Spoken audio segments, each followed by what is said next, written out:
रामाय रामभद्राय रामचंद्राय वेधसे रघुनाथाय नाथाय सीतायाः पतये नमः.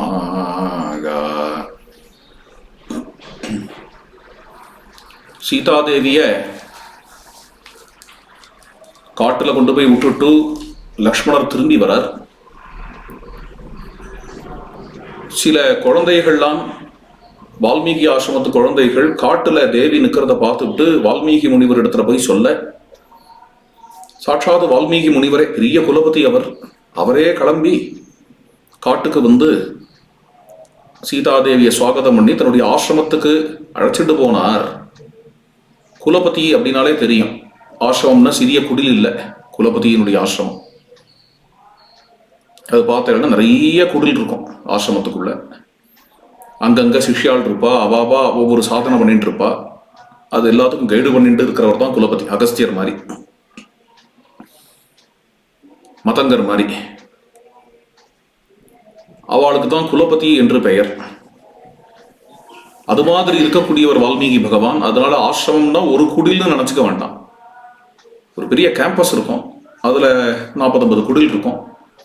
அவ எல்லாரும் சிஷ்யாள். அது மாதிரி நடத்துறவர் வால்மீகி அப்படின்னு உத்தர ராமாயணம் சொல்றது. அதுல சீதாதேவிக்கு ஒரு தனியான ஒரு குடில் கொடுத்தார். அதுல தேவி இருந்துட்டு தபஸ் பண்ணிட்டு இருந்தா அப்படின்னு. இதெல்லாம் இப்ப நான் உத்தர ராமாயண பிரகாரம் சொல்லிட்டு வரேன். ஜானகி விஜயத்துல லக்ஷ்மணர் வால்மீகி ஆசிரமத்திலேயே கொண்டு போய் விட்டுட்டார் சீதாதேவியே அப்படின்னு வருது. இப்ப மறுபடியும் உத்தர ராமாயணத்துக்கு வருவோம். லக்ஷ்மணர் திரும்பி வந்தார். திரும்பி வர சமயத்துல லக்ஷ்மணர் கிளேசப்படுறார், துக்கப்படுறார். துக்கப்படுற சமயத்துல இதெல்லாம் துக்கப்படுறதுக்கு ஒண்ணும் இல்லப்பா. சுமந்திரர் லக்ஷ்மணன் இடத்துல பேசுறார். சுமந்திரன் தான் அப்படி பேச முடியுமா? லக்ஷ்மணன் தான் அதை கேட்டு சும்மா இருப்பானா அப்படிங்கிறது புரியல. சுமந்திரர் வந்து இங்க துக்கப்படுறதுக்கு ஒண்ணும் இல்லப்பா, என்ன இதெல்லாம் நடக்கணும்னு முன்னாடியே இருக்கு, இப்படிதான் நடக்கணும். இது வந்து விஷ்ணுவுக்கு கிடைச்ச சாபம். விஷ்ணுவுக்கு வந்து பிருகு மகர்ஷி சாபம் கொடுத்திருக்கார், உன் பொண்டாட்டியை விட்டு நீ வந்து பிரிஞ்சிருப்பாய் அப்படின்னு. அந்த சாபத்தை அனுபவிக்கிறதுக்காக இப்போ விஷ்ணு ராமரா பிறந்திருக்கார். பிறந்து அந்த சாபத்தை அனுபவிச்சுட்டு இருக்கார். இப்படிதான் நடக்கும்னு இருக்கிறதுனால நீ கவலைப்படாத, பிற்காலத்துல உன்னையே தியாகம் பண்ணி விடுவார். ஏன்னா அதுவும் சாபத்தினுடைய இம்பாக்டோ என்னவோ. அது இல்ல, பிருகு வந்து பத்னி மட்டும்தான் பிரிவான்னு சொல்லியிருக்கார். துர்வாசர் வந்து பரதன், லக்ஷ்மணன், சத்ருகனன் எல்லாரோடையுமே பிரிஞ்சுருவார் ராமர் அப்படின்னு சொல்லியிருக்கார். இதெல்லாம் விதி பிரகாரம் இப்படி நடந்துட்டு இருக்கு, அதை பத்தி நீ கவலைப்படாதே அப்படின்னு சுமந்திரர் அட்வைஸ் பண்றார். இந்த அட்வைஸை கேட்டுட்டு லக்ஷ்மணர் சந்தோஷமாயிட்டா. அதாங்க வாக்கியம் அப்படியே இருக்கு உத்தரராமாயணத்துல. இந்த கேட்டுட்டு அந்த இப்படிதான் நடக்கணும்னு விதி இருக்கு அப்படின்னா நம்ம சந்தோஷமாவே இருந்துடுவோம் அப்படின்னு சந்தோஷமாயிட்டார். அப்பேற்பட்ட லக்ஷ்மணனை பார்த்து அப்புறம் இவர் சுமந்திரர் சொல்றார். என்ன சொல்றார் அப்படின்னா, இதெல்லாம் பரதன்ட்டையோ சத்ருகன்ட்டையோ சொல்லிவிடாத அப்படிங்கிறாராம் லக்ஷ்மணனை பார்த்து சுமந்திரர். என்னையா காமெடி பீஸ் நினைச்சுருக்கீங்க? சுமந்திரன் லக்ஷ்மணன் தான் புரியல. என்னன்னு புரிஞ்சுட்ட சுமந்திரனை, என்னன்னு புரிஞ்சுட்ட லக்ஷ்மணன், என்னத்த சொல்ற நீ? உனக்குலாம் என்ன புரியும் சுமந்திரனையும் லக்ஷ்மணனையும்? இது கடைசியா ஒண்ணுமே இல்லாதாக்கிட்டே. இந்த கேரக்டர்ஸ் எல்லாம் என்ன, நாங்கள்லாம் ரொம்ப ஆழம் புரிஞ்சுட்டவா, இதோடயே தானே இருக்கோம், பிறந்ததுலேருந்து வால்மீகியோடையே தானே இருக்கோம். வால்மீகியோட துணி என்ன, வால்மீகி ஹிருதயம் என்ன, வால்மீகி இதே தானே வேலை, இதே தானே வேலை, வேற என்ன வேலை எங்களுக்குலாம்? அப்போ சுமந்திரன் என்ன, லக்ஷ்மணன் என்ன, எல்லா ஆழமும் புரிஞ்சுட்டவா. அப்படிங்கும் பொழுது இவன் விடுற புருடாவெல்லாம் பார்த்தோம்னா இது சிரிக்கிறதா அழறதா அப்படின்னு புரியல. இது மாதிரி ஒரு சம்பாஷணை 2 பேருக்கும், சுமந்திரருக்கும் இதெல்லாம் கேரக்டர் அசாசினேஷன். இதெல்லாம் கேரக்டர் அசாசினேஷன். லக்ஷ்மணன் தான், லக்ஷ்மணோட ஆழம் என்ன, சுமந்திரரோட ஆழம் இப்படிதான் இருப்பாடா வாழலாம். விசித்திரமா இருக்கு. ஏதோ திரும்பி ராமரை பார்க்கறதுக்காக வரணும். ராமரை பார்க்கறதுக்காக வரும்பொழுது ரொம்ப தயக்கமா தான் இருக்கு. மனசுக்குள்ள எப்படி நம்ம ராமர்கிட்ட இந்த விஷயத்த சொல்ல போறோமோ என்று அவாங்முகா தீனமனாக பிரவிவேச அனிவாரிதா. தலையை குனிஞ்சுட்டே தைன்யத்தை அடைஞ்சு கேதத்தை அடைஞ்சு உள்ள பிரவேசிக்கிறார். ராமரை பார்க்கிறார். ராமரே தீனனா இருக்கார். ராமரே மனசு ரொம்ப கிளேசத்தோட இருக்கார். ஆசனத்துல உட்காந்துருக்கார் ராமர். அப்பேற்பட்ட ராமரை பார்த்து விழுந்து நமஸ்காரம் பண்றார். கண்களால கண்ணீர் விடுறார். ராமச்சரணங்களை புடிச்சார். ஜக்ராஹ சரணோ தஸ்யே லக்ஷ்மணோ தீனச்சேதனஹா உவாச்ச தீனயா வாச்சா பிராஞ்சலி சுசமாஹிதா. தன்னையே கட்டுப்படுத்திட்டு தைன்யமான மனசு உடையவரான லக்ஷ்மணர் மேல பேச ஆரம்பிச்சார். ஆரியஸ்ய ஆக்ஞாம் புரஸ்கிருத்ய விசிருஜ்ய ஜனகாத்மஜாம் கங்காதீரே யதோத்திஷ்டே வால்மீகே ஹே ஆசிரமே சுச்சௌ. ரகுவீரனுடைய ஆக்ஞை, அந்த ஆக்ஞையை மேற்கொண்டு தேவியை கொண்டு போய் கங்கா தீரத்துல வால்மீகி ஆசிரமத்துக்கு அருகாமேல விட்டேன். தத்ர தாஞ்ச சுபாச்சாராம் ஆசிரமாந்தே யசஸ்வினீம் புனரபி ஆகதோ வீர பாதமூலம் உபாசித்தும். சுபமான நன்னடத்தை கொண்ட சீதாதேவியை ஆசிரமத்துக்கு அருகாமையில தான் விட்டுருக்கேன். இது ராமருக்கு சமாதானத்துக்காக சொல்றார் லக்ஷ்மணன். சத்தியமும் கூட அவளுக்கு அதுவா மனசுல சங்கல்பம். ராமருக்கே அப்படிதான் சங்கல்பம். காட்டுல கொண்டு போய் விட்டுட்டோம் அப்படின்னா பக்கத்துல ஆசிரமம் இருக்கு. ஆசிரமத்திலேயும் வால்மீகி முனிவர் வந்து அழைச்சிட்டு போயிடுவார். வால்மீகி நமக்கு ரொம்ப ஆப்தர், நம்ம அப்பாவுக்கும் ஆப்தர். அதனால அங்க வால்மீகி ஆசிரமத்துக்கு பக்கத்துல கொண்டு போய் விடு அப்படின்னு தான் ராமருடைய ஆக்ஞை. அதாவது ஜானகி விஜயத்துல வால்மீகி ஆசிரமத்திலேயே கொண்டு போய் விட்டுடு, வால்மீகி முனிவர்கிட்டயே ஒப்படைச்சிட்டு வந்துடு என்கிற மாதிரி அமைஞ்சிருக்கு. ரொம்ப சின்ன வித்தியாசம் தான் அது.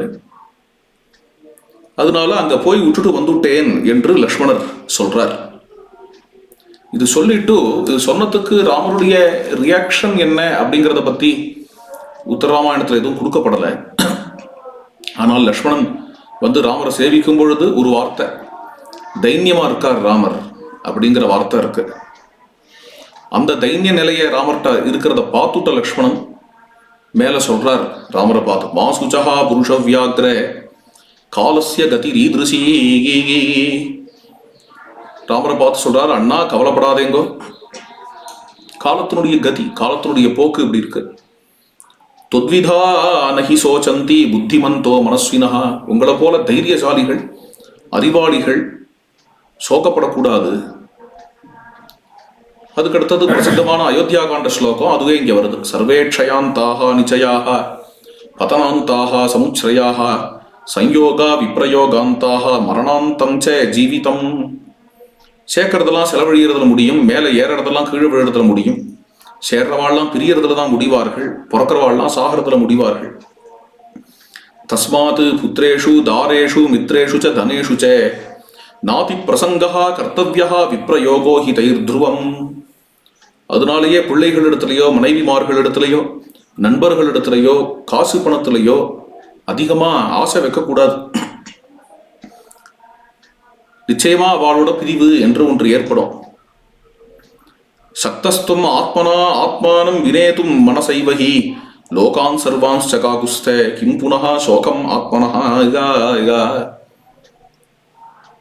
உங்களால சங்கல்ப மாத்திரத்துல சர்வலோகங்களையும் உங்களோட வசத்துக்கு கொண்டு வரதுக்கான சக்தி உங்களுக்கு உண்டு. அப்போ உங்க சோகத்தை உங்க வசத்துக்கு கொண்டு வரதுக்கான சக்தியை பத்தி கேட்கவும் வேணுமா? கட்டாயமா உண்டு. நேத்ருசேஷு விமுஹ்யந்தி தொத்விதாக புருஷர்ஷபாக.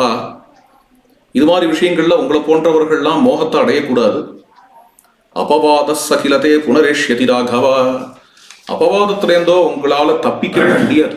அபவாதம்ங்கிறது நிரந்தரம். உங்களுக்கு எப்படி சொல்ற அப்படின்னு, எதர்த்தம் மை திலீத்யக்தா அபவாத பயான் இருப்ப சோபவாத புரே ராஜன் பவிஷ்யதி ந சம்சயா.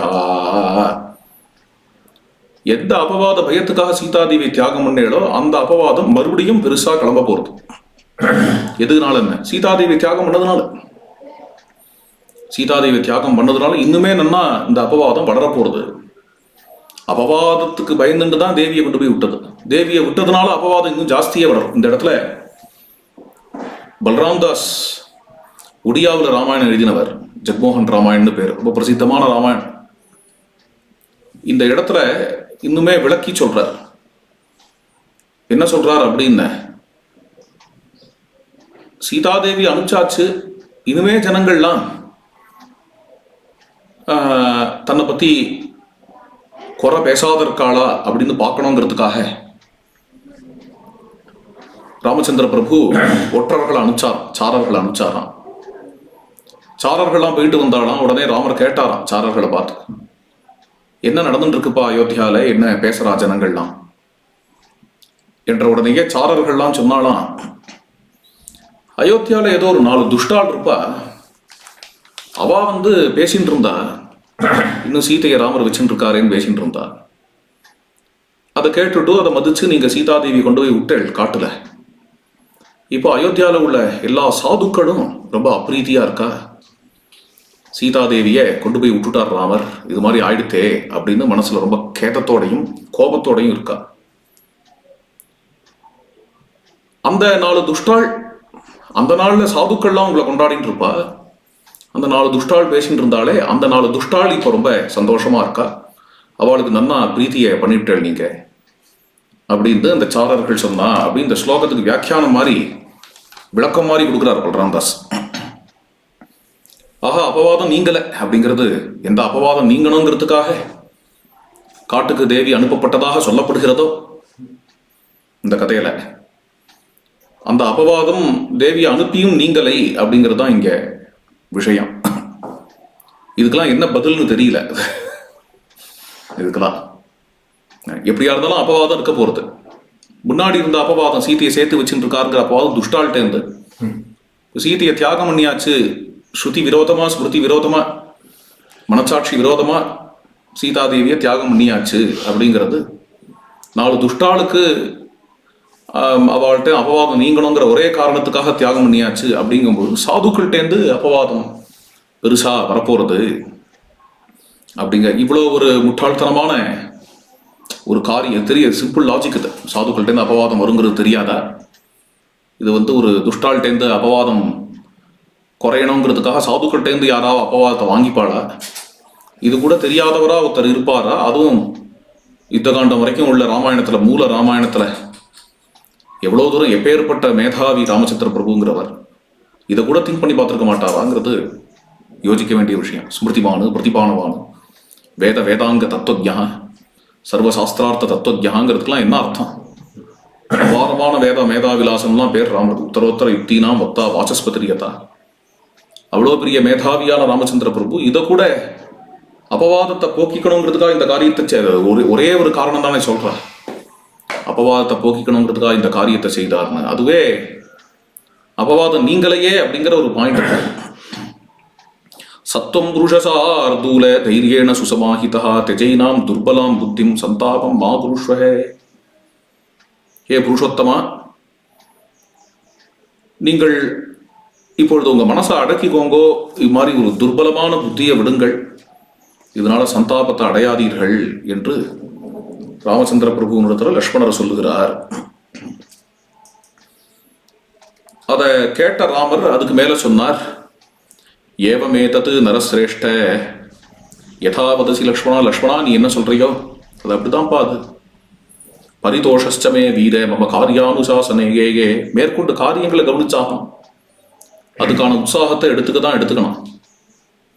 நிர்வൃத்தி சாகதா சௌமிய சந்தாபஸ்ச நிராகிருதா. மனசுல கேதம் இருக்கதான் இருந்தது. இப்போ நீ சொன்னதை கேட்ட உடனேயே அந்த கேதங்களெல்லாம் நான் விட்டுட்டேன். பவத் வாக்கியைஹி சுருச்சிரைஹி அனுநீதோஸ்மி லக்ஷ்மணா. நீ சொன்ன வார்த்தைகள் அருமையான வார்த்தைகள், அதனால நான் கன்வின்ஸ் ஆயிருக்கிறேன் என்று ராமச்சந்திர பிரபு லக்ஷ்மணனிடத்துல சொன்னார் என்று இது மாதிரி சொல்லிட்டு அதுக்கப்புறம் ராமரும் லக்ஷ்மணனுமாக மேற்கொண்டு சில கதைகள்லாம் பேசிக்கிறார் அப்படின்னு வருது. அது நிறைய கதைகள், ராமர் லக்ஷ்மணனுக்கு நிறைய கதைகள்லாம் சொல்றார். அது மாதிரியான கதைகள்ல முதல் கதை பகவான் கண்ணபிரான் எப்படி நிருகசாபத்தை நீக்கினார் அப்படிங்கிற கதை. நிருகன் அப்படின்னு ஒரு ராஜா, அந்த ராஜாவை யாரோ ஒரு பிராமணன் சபிச்சுட்டார், ஒரு காரணமா சபிச்சுட்டார். சபிக்கும் பொழுது கரட்டோனானாக போக கடவுது, ஓனானாக போக கடவுது அப்படின்னு சபிச்சார். அப்போ அவர் சொல்லுகிறார், உற்பத்ஸ்யதேஹி லோகேஸ்மின் யதூனாம் கீர்த்தி வர்தனஹா வாசுதேவ இதி க்யாதஹ லோகே புருஷ விக்கிரஹா. யது வம்சத்திலேயே யாதவர்களுடைய கீர்த்தியை வளர்ப்பதற்காக வாசுதேவன் என்கின்ற திருநாமத்தில் புருஷோத்தமன் அவதரிக்க போகிறார். அவர் நிருகனுடைய சாபத்தை நீக்குவார். அவர் ஏன் அவதரிக்கிறார் என்றால், பாராவதரணார்த்தம் ஹி நரநாராயணா உபோ உற்பத்ஸ்யேதே மகாவீரியௌ கலௌ யுக உபஸ்திதே. மகாவீரர்களான நரநாராயணர்கள் பாரத்தை போக்கணுங்கிறதுக்காக கிட்டத்தட்ட கலி வந்த சமயத்துல பூலோகத்துல அவதாரம் செய்வார்கள். நரநாராயணர்கள்னு மகாபாரதம் கிருஷ்ணார்ஜுனால தான் சொல்றது. அதனால இங்க கிருஷ்ணார்ஜுனால குறிக்காத வாசுதேவன்கிற திருநாமத்தையே சொல்றாரு இல்லையா. கண்ணனுக்கு வாசுதேவ நாமம் தான் பிரசித்தம் மகாபாரதத்துல. வாசுதேவன்கிற திருநாமத்துல அவதாரம் பண்ண போறார், பண்ணி நிருகனுடைய சாபத்தை நீக்கிறார் அப்படின்னு. அதன் பிறகு நிருகன் ரொம்ப கரட்டோனானாவே இருந்து கடைசியா கண்ணபிரானுடைய அனுகிரகத்தினால சாபம் நீங்க பெறுகிறான். இந்த கதையை அவ பேசிக்கிறார், ராமலட்சுமணால் பேசிக்கிறார். இது முடிஞ்சு அடுத்த கதை பேசிக்கிறார். என்ன அப்படின்னு பார்த்தேன்னா, நிமி அப்படின்னு ஒரு ராஜா. நிமி அப்படிங்கிற ராஜா வசிஷ்டரை பௌரோஹித்யத்துக்காக கூப்பிட்டிருந்தார். வசிஷ்டர் சொன்னார், என்னால இப்ப வர முடியல, கொஞ்சம் வெயிட் பண்ணுப்பா, நான் வேற ஒரு இடத்துல பௌரோஹித்யம் முடிஞ்சு ஆர்த்திஜ்யம் முடிஞ்சு வருகிறேன் என்று சொல்ல வசிஷ்டர் போயிருக்கிறார்.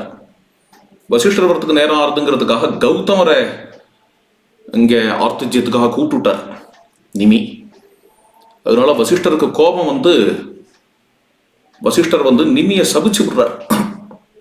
ரூபம் இல்லாத போக கடவுது அப்படின்னு நிமியை சபிச்சு விடுறார். அதே மாதிரி ஒரு சாபம் வசிஷ்டருக்கு நிமி கொடுத்துடுறார், நீரும் ரூபம் இல்லாத போக கடவுது அப்படிங்கிற மாதிரி. அதனாலதான் வசிஷ்டர் மறுபடியும் பிரம்மபுத்திரனாக இருந்தாலும் பின்னாடி மித்ரா ஒரு நாளுக்கு பிறக்கிறார்.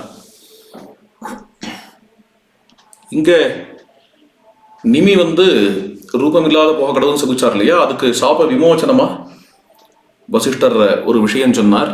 என்னன்னா, எல்லாருடைய கண் இமேலையும் நீ இருப்பாய், கண் சிமிட்டுறது இருக்கு இல்லையா, அதுதான் நிமி. இது மாதிரி இந்த நிமி வசிஷ்ட சாபம், அது ஒரு கதையை ராமர் லக்ஷ்மணனுக்கு எடுத்து சொல்றார்.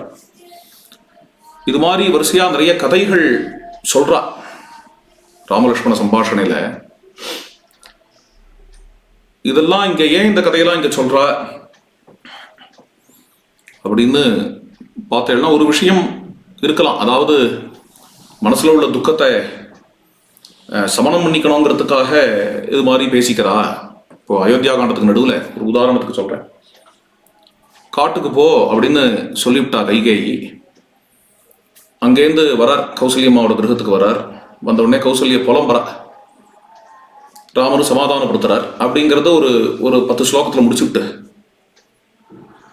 கௌசல்ய புலம்புறத்துக்கு ராமர் சமாதானப்படுத்துறார். கௌசல்ய புலம்புறது ஒரு 4 ஸ்லோகம், உடனே ராமர் சமாதானப்படுத்துறது ஒரு 4 ஸ்லோகம் அப்படி முடிச்சுட்டு அப்புறம் ஒரு 10 சர்க்கம் காத்தியாயனர் கதை,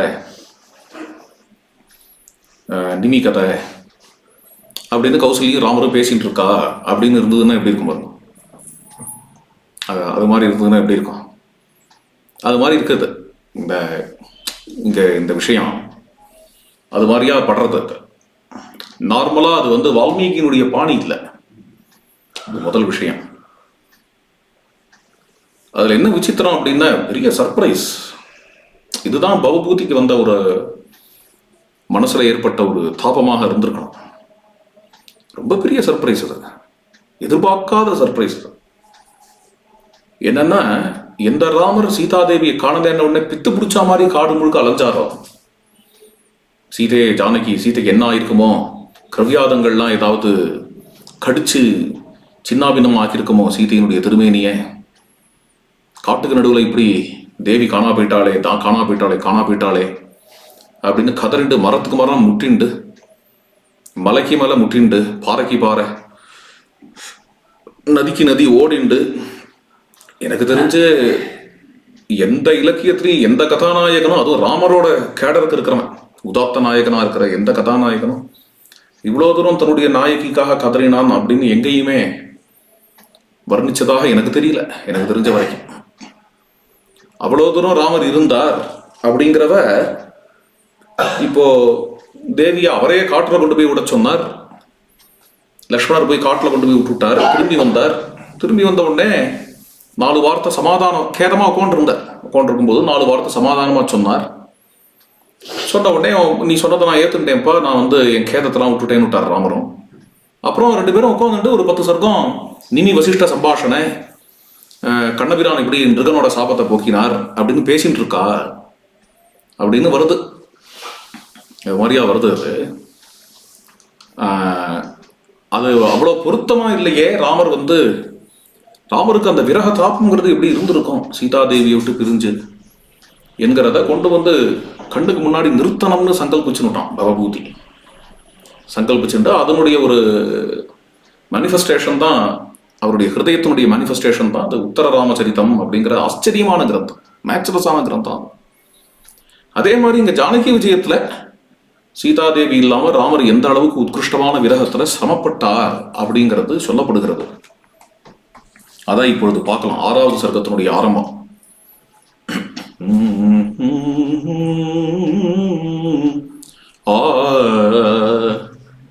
त्यक्त्वा सीतां सदयं उटजे वारुणेः दुःखितोऽसौ रामभ्राता पुनरपि पुरीं प्राप्य सूतेन साकम् सीतादेव्या विरह जनित क्लेश संतप्त चित्तम् दृष्ट्वा रामं मधुर वचनैः सान्त्वयामास दीनम्. சீதாதேவியை வால்மீகி ஆசிரமத்தில் விட்டுட்டு பரம துக்கிதராக லக்ஷ்மணர் அயோத்தியாவுக்கு திரும்பினார். சீதாதேவ்யா விரக ஜனித கிளேஷ சந்தப்த சித்தம். சீதாதேவியினுடைய விரகத்தினால மனசு குமுறுகின்ற ஸ்ரீ ராமச்சந்திர பிரபுவை வந்து மதுரமான வாக்கியங்களால சமாதானப்படுத்தினார் லக்ஷ்மணர். கௌசல்யா கேகயே ராஜபுத்ரியா சுமித்ரயா பிராதருபேத்ய தீனம் ஸ்னுஷா மமக்வேதி சுச்சானுபிருஷ்டः त्वाच्छाद्य वक्त्रं प्ररुरोद रामः.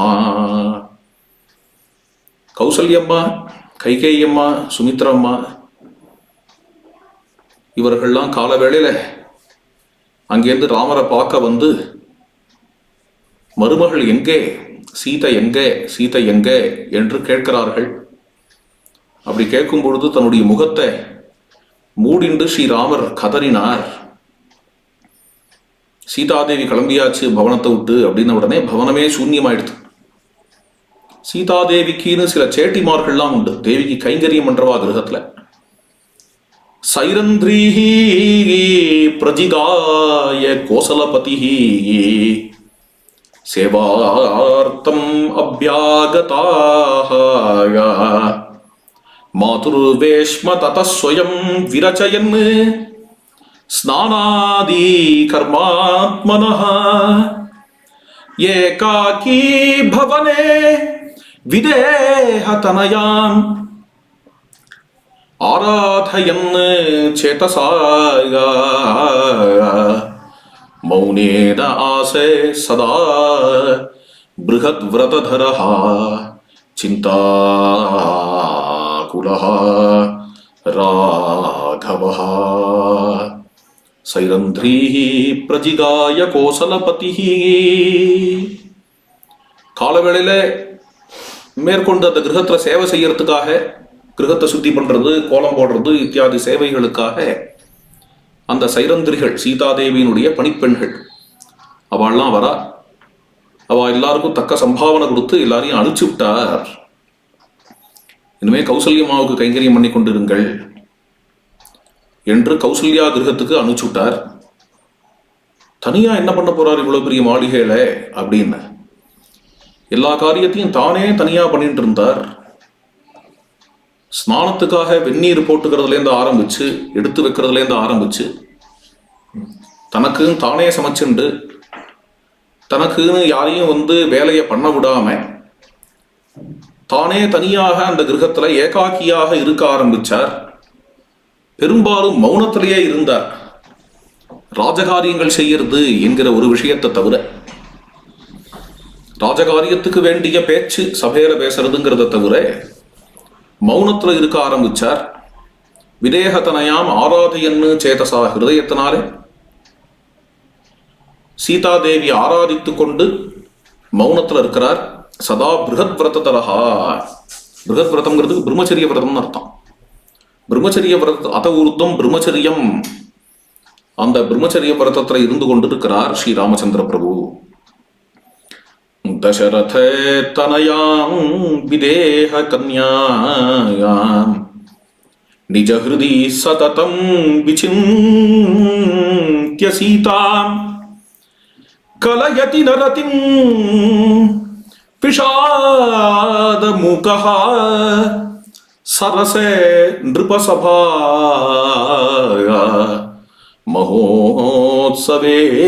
மகோத்சவேஷு. விஷாத மூகஹா, துக்கத்தினால மௌனமாகவே இருக்கிறவாறு தசரத தனயன் ஹிருதயத்தில் எப்பொழுதும் தேவியே நினைத்தவாறு சபா மகோத்சவங்கள் எதுலையுமே ஈடுபாடு காட்டல. அப்பப்போ ஏதாவது உற்சவங்கள் வரும் சபால, அதெல்லாம் கர்த்தவியம், நடத்த வேண்டியதுங்கிறது கர்த்தவியம். விஜயதசமி உற்சவம், அது மாதிரி உற்சவங்கள் நடத்த வேண்டியது கர்த்தவியம் என்று இருந்த பொழுதிலும் கூட கர்த்தவியத்துக்காக நடத்துறதே தவிர அதுல விசேஷமான ஒரு ஈடுபாடு ராமருக்கு முன்னாடி மாதிரி இருந்தது இல்லை. ஜானகி விரஹ சோக விமுக்தஹா ராகவோ வியதிவாரிதரேண ஆவృతః ரவிரிவாச மகாத்மா பார்த்திபஸ் சதசி காந்தி விஹீனஹ. ராமச்சந்திர பிரபுவே சூரியன். அப்பேற்பட்ட அந்த சூரியனை மூடி மறைச்சிருக்கு சீதா விரகமாகிய மேகம். சபைக்கு ராமர் வரும்பொழுது கூட அவர் முகத்தை பார்த்தான்னா அந்த ஒரு வாட்டம், மேகத்தினால மூடப்பட்ட சூரியன் மாதிரி காட்சி அளிக்கிறார். त्यक्त्वा सुदूरे दयितां वनान्ते वियोगखिन्नः रघुनन्दनोऽयं ध्यायन् सदा तां हृदये निलीनां निमीलिताक्षः न ददर्श रामः निमीलिताक्षः न ददर्श रामः. சீதாதேவியை கானகத்துல விட்டுட்ட ராமச்சந்திர பிரபு அந்த வியோகத்தினால கேதம் அடைந்தவாறு தியாயன்னு சதாதாம் ஹிருதயே நிலீனாம், அனவரதும் தேவியே நினைச்சு விரகதாபத்துல இருக்கார். ஒரு சமாதானம் அவருடைய ஹிருதயத்திலேயே தான் சீதாதேவி இருக்கா என்கிறது. தேவியினுடைய கல்யாண குணங்கள் எல்லாம் ஞாபகம் வருது ராமருக்கு. லீலா விலாசே மிருதுபாஷணே மந்தஹாசே சௌந்தர்யே ரூபே குணே சேஷ்டிதே விப்ரமான்ஸ்தானே தஸ்யாஹ பஹூன் ஹ்ருதி விசிந்த்ய ரகுத்தமஹ அசௌ தீனம் நிஷாசு விலலாப வியோககின்னஹ தீனம் நிஷாசு விலலாப வியோககின்னஹ. தேவியினுடைய விளையாட்டுகள், அதுக்கப்புறம் தேவியினுடைய சௌந்தரியம், தேவியினுடைய அளவளாவுதல் சம்பாஷணம், தேவியினுடைய புன்முறுவல், தேவியினுடைய குணம், இது அனைத்தும் திருப்பி திருப்பி திருப்பி திருப்பி சீதா தேவியினுடைய இவை அனைத்தும் ராமருடைய ஹிருதயத்துக்கு வந்து கொண்டே இருக்கு. அதனால சீதா வியோகம் தாங்க முடியாதவாறு விலாபம் செய்கிறார். ராத்திரி வேளையில ஏகாந்தமாக பிரலாபம் செய்கிறார். ராத்திரி யதா சந்திர கலாவிஹீனா வினஷ்ட பத்மா ஹ்ரதினி யதைவம் ததா ந ஷய்யா பரிசோபதே மே தயா வினாயா பத்மதலாயதாக்ஷ்யா. சந்திரகலை இல்லாமல் ராத்திரி சோபிக்காது, தாமரைகள் இல்லாமல் நீரோடை சோபிக்காது. அது மாதிரி தாமரை கண் உடையவளான சீதை இல்லாமல் என்னுடைய சயனம் சோபிக்கவில்லையே. சயனம்தான் சோபிக்கலையா? சூன்யேயம் நகரி நரேந்திர பவனம் சூன்யம் ததா அந்தఃபுரம் சூன்யம் மே சயனம் ததைவ ஹிருதயம் சூன்யம் சமஸ்தம் ஜகத் ஹந்தத்வாம் அனகாம் விஹாய விபினே சீதே விஷீதாம்யஹம் ராமோஹம் கிலே நிர்க்ருணோஸ்மி சஹசாய மாம் விஸ்மரத்வம் பிரியே. ஏ சீதே, நீ இல்லாமல் இந்த அயோத்தியா நகரமே சூன்யமா இருக்கு, அந்தఃபுரமும் சூன்யமாக இருக்கு, இந்த சயனமும் சூன்யமாக இருக்கு, என்னுடைய ஹிருதயமும் சூன்யமாக இருக்கு, மொத்த ஜகத்தும் சூன்யமாக இருக்கு. காட்டுல உன்னை கொண்டு போய் விட்டுட்டு இந்த ராமன் இப்படி சோகப்படுகிறான். ராமோகம் கில நிர்கிருணோஸ்மி, நானோ நிர்கிருணன், அதாவது தயவற்றவன். அப்படிப்பட்ட என்னை ஹே சீதே, ஹே பிரியே, நீ மறந்து விடு. ஸ்திரீரத்னமேததமலம் வனச்சாரிணோ மே ஸ்தேனேன மாம் சலயதா அபஹிருதம் கலேன ராத்ரிஞ்சரேண ததவாப்யே புனஸ்வயம் சேயே பிரக்ஷிப்யே கோர விபினே விமதி துனோமி. வனவாசத்திலே ஹே சீதே உனக்கு வந்த பலவேறு விதமான கஷ்டங்கள், வனவாசங்கிற கஷ்டம், ராவணன் அபகரிச்சுட்டு போனான்கிற கஷ்டம், அது போரலே என்று இப்பொழுது மறுபடியும் வனவாசம், மறுபடியும் கோரமான காட்டுல உன்னை அனுப்பிச்சு விட்டு இப்படி நீ பட்ட கஷ்டங்கள் எல்லாம் நினைச்சு பார்த்து நான் இங்க கேதப்பட்டு உட்கார்ந்து இருக்கேனே. சௌந்தர்யம் வதனஸ்யே ஜானகி விதௌ மாதுர்யமேவம் கிராம் கிரேஸ்மின் ச கதிம் மராள சரணே திருஷ்டிம் மிருகே மோகினீம் நிக்ஷிப்யைவ வனங்கதாசி தயிதே மஹ்யம் ந கிஞ்சித் த்வயா தத்தம் தத் பிருஷம் ஆதுரோஸ்மி கருணாம் மய்யத்யே தீனே குரு. சௌந்தர்யம் வதனஸ்ய ஜானகி, ஹே சீதே, உன்னுடைய திருமுக மண்டலத்தினுடைய அழக சந்திரனுக்கு கொடுத்திருக்கிறாய். விதௌ மாதுர்யமேவம் கிராம் கீரே, உன்னுடைய குரலுடைய அழக கிளிக்கு கொடுத்தாய். அஸ்மின்ச்ச கதிம் மராள சரணே கீரேஸ்மின்ச்ச கதிம் மராள சரணே, உன்னுடைய கதியே ஹம்சத்துக்கு கொடுத்தாய். உன்னுடைய மயக்குகின்ற கண் பார்வைய மான்குட்டிக்கு கொடுத்தாய். இவ்வாறு உன்னுடைய அம்சங்கள் எல்லாத்தையும் எல்லாருக்கும் விதரணம் பண்ணிட்டு காட்டுக்கு கிளம்பி போயிட்டாயே, எனக்கு அப்படின்னு நீ எதுவும் கொடுக்கலையே.